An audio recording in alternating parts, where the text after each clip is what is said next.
ଦେଖନ୍ତୁ ସୁଭଦ୍ରାର ନୂଆ ଲିଷ୍ଟକୁ ନେଇ ଆଉ ଏକ ଅପଡେଟ୍ ଆସିଗଲା ଯାହା ମୁଁ ଆପଣଙ୍କୁ ଏଠି ଦେଖେଇବି। ଦେଖନ୍ତୁ ଏବେ କିଛି ନୂଆ ଘୋଷଣା ହୋଇଛି କି ଯେଉଁ ସୁଭଦ୍ରା ଆବେଦନକାରୀମାନଙ୍କର ବ୍ୟାଙ୍କ ଆକାଉଣ୍ଟ ସିଧାସଳଖ ଦେୟ ହସ୍ତାନ୍ତର ଯୋଗ୍ୟ ହୋଇନାହିଁ ବା ଏନପିସିଆଇ ଫେଲୁଅର କେସ୍ ରହିଛି ତାହାର ଏକ ତାଲିକା ସମ୍ପୃକ୍ତ ବ୍ୟାଙ୍କ, ମ୍ୟୁନିସିପାଲିଟି, ବିଜ୍ଞାପିତ ଅଞ୍ଚଳ ପରିଷଦ ଅଥବା ମହାନଗର ନିଗମ ସ୍ତର ଓ ସୁଭଦ୍ରା ପୋର୍ଟାଲରେ ଉପଲବ୍ଧ ଅଟେ।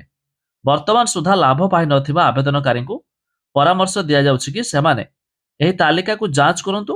ଯଦି ଏହି ତାଲିକାରେ ତାଙ୍କ ନାମ ଥାଏ ତାହେଲେ ଆକାଉଣ୍ଟ ଥିବା ତାଙ୍କ ବ୍ୟାଙ୍କକୁ ଯାଇ ଆକାଉଣ୍ଟଟିକୁ ସିଧାସଳଖ ଦେୟ ହସ୍ତାନ୍ତର ଯୋଗ୍ୟ ଅର୍ଥାତ୍ ଡିବିଟି ଏନାବଲ୍ଡ କରନ୍ତୁ। ସିଧାସଳଖ ଦେୟ ହସ୍ତାନ୍ତର ଯୋଗ୍ୟ ବା ଡିବିଟି ଏନାବଲ୍ଡ ନ ହେବା ପର୍ଯ୍ୟନ୍ତ ଆପଣ ସୁଭଦ୍ରା ଅଧୀନରେ ସହାୟତା ରାଶି ପାଇପାରିବେ ନାହିଁ, ଯାହାକି ବଡ଼ ଘୋଷଣା। ତେବେ ଏହି ଲିଷ୍ଟ କେମିତି ଦେଖିବେ ମୁଁ ଆପଣଙ୍କୁ ଜଣାଉଛି। ତା ପୂର୍ବରୁ ଭିଡ଼ିଓ ଗୋଟେ ଲାଇକ୍ କରିଦିଅନ୍ତୁ, ସବସ୍କ୍ରାଇବ୍ କରିନଥିଲେ ଏବେ ସବସ୍କ୍ରାଇବ୍ କରି ପାଖରେ ଥିବା ଘଣ୍ଟି ଚିହ୍ନକୁ ଦବାଇ ଦିଅନ୍ତୁ। ଫାଷ୍ଟ ଅଫ୍ ଅଲ୍ ଦେଖନ୍ତୁ, ଆପଣ ଚାହିଁଲେ subhadra.odisha.gov.in ଏହାର ପୋର୍ଟାଲ ଭିଜିଟ୍ କରିବେ, ଯାହାର ଲିଙ୍କ ଆମେ ଡେସ୍କ୍ରିପ୍ସନରେ ଦେଇଦେଇଛୁ।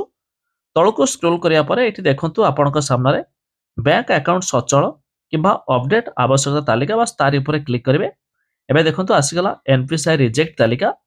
ତ ତାରି ଉପରେ ଆମେ କ୍ଲିକ୍ କରିକି ଆପଣ ଜିଲ୍ଲା ଚଏସ୍ କରିବେ, ତାପରେ ଆପଣଙ୍କର ବ୍ଲକ, ଆପଣଙ୍କ ଗ୍ରାମ ପଞ୍ଚାୟତ ଦେଇକି ସାଇଟ୍ରେ ଦେଖନ୍ତୁ ଲେଖା ହେଇଛି ତାରି ଉପରେ କ୍ଲିକ୍ କରିବା।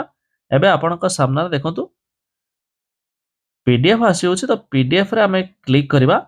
ତ ଏଇଠି ଦେଖନ୍ତୁ PDF ଡାଉନଲୋଡ୍ ହେଇଗଲା। ଏଇଠି ଯାହାର ଯାହାର ନାମ ଥିବ ସେମାନଙ୍କୁ ଏନପିସିଆଇ କରିବାକୁ ପଡ଼ିବ, ଯାହାଫଳରେ ସରକାର ଯେଉଁ 8 ତାରିଖରେ ଟଙ୍କା ପଠାଇବେ ତେବେ ଯାଇ ଆପଣଙ୍କ ଖାତାରେ ଜମା ହେବ, ଯାହାକି 8 ତାରିଖ ପୂର୍ବରୁ କରାଇ ନିଅନ୍ତୁ, ନଚେତ୍ ଆପଣ ମଧ୍ୟ ଟଙ୍କା ପାଇପାରିବେ ନାହିଁ।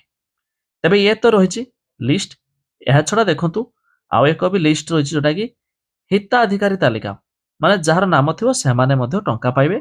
ତେବେ ଏଇଠି ମଧ୍ୟ ଆପଣ ଏକ ଦେଖନ୍ତୁ ହିତାଧିକାରୀ ତାଲିକା ଆଉ ଏକ ରହିଛି ଅସ୍ଥାୟୀ ହିତାଧିକାରୀ ତାଲିକା। ହିତାଧିକାରୀ ତାଲିକା ଦେଖିପାରିବେ।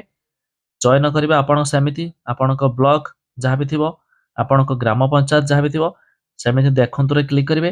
ଏବେ ଦେଖନ୍ତୁ ଆପଣଙ୍କ ସାମ୍ନାରେ PDF ପଳେଇ ଆସୁଛି। ତେବେ ଏଇ PDF ରେ କ୍ଲିକ୍ କରିକି ଆପଣ ମଧ୍ୟ ଲିଷ୍ଟ ଦେଖିପାରିବେ। ତେବେ ଇଏ ରହିଛି ନୂଆ ଅପଡେଟ୍ କିଛି ଆସିଯାଇଛି। ଯଦି ଆପଣମାନେ ଟଙ୍କା ପାଇବା ପାଇଁ ଚାହୁଁଥିବେ ନିହାତି ଦେଖନ୍ତୁ। ଆପଣଙ୍କର ନାମ ନାହିଁ ତ ତେବେ ଆପଣ ବି ଦେଖିବା ପାଇଁ ହେଲେ ୱେବସାଇଟ୍ର ଲିଙ୍କ ଆମେ ଡେସ୍କ୍ରିପ୍ସନରେ ଦେଇଦେଇଛୁ, ଆପଣମାନେ ଯାଇ ମଧ୍ୟ ଚେକ୍ କରିଦିଅନ୍ତୁ।